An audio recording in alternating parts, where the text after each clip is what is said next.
Bonjour et bienvenue dans ce troisième cours pour l'association épidémique, l'association de démo des écoles. Ce cours aura pour sujet les déformations d'objets. Alors qu'est-ce qu'un objet? Un objet, c'est une image, une sprite, quelque chose qu'on affiche à l'écran, quelque chose de graphique.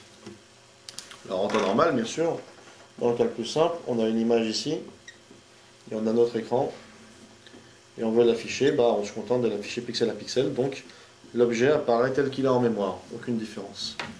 Nous, ce qui nous intéresse cette fois, c'est de l'afficher en plus grand, en plus petit ou en différent, c'est-à-dire en plus petit, donc en plus large, en plus haut. Nous allons voir comment. On va prendre un cas très simple. On va prendre une image qui fait 3 sur 3 et une image qui fait 5 sur 3.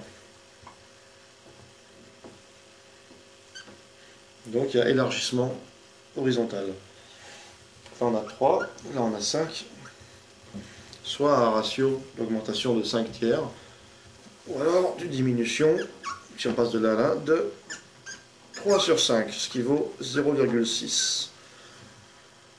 Donc ici on va mettre du vert, voilà, imaginons du vert là, du vert ici, et du rouge là.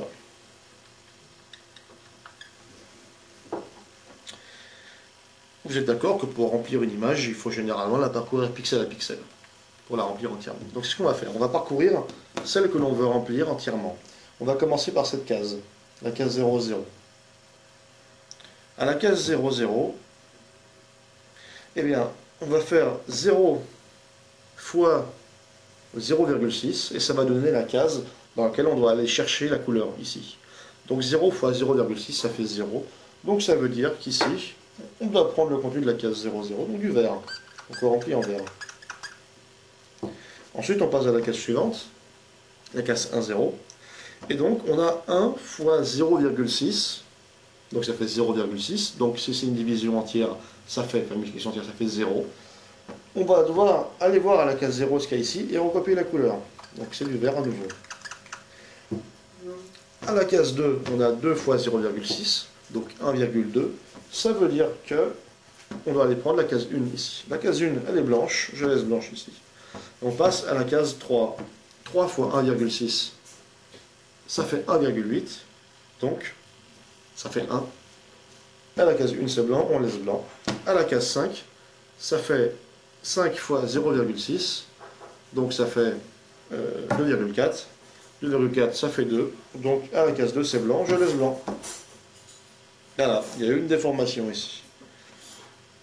Ici, on a du blanc, donc on est sûr d'avoir du blanc ici et là, comme sur la case du dessus.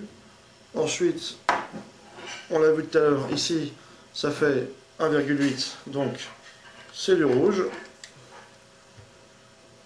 1,2, pardon. 1,8, c'est à côté, donc ça fait du rouge aussi. Voilà. Et là, ça fait 2,4, là, ça fait du rouge aussi. Voilà. Hop. Ici, nous avons la même chose.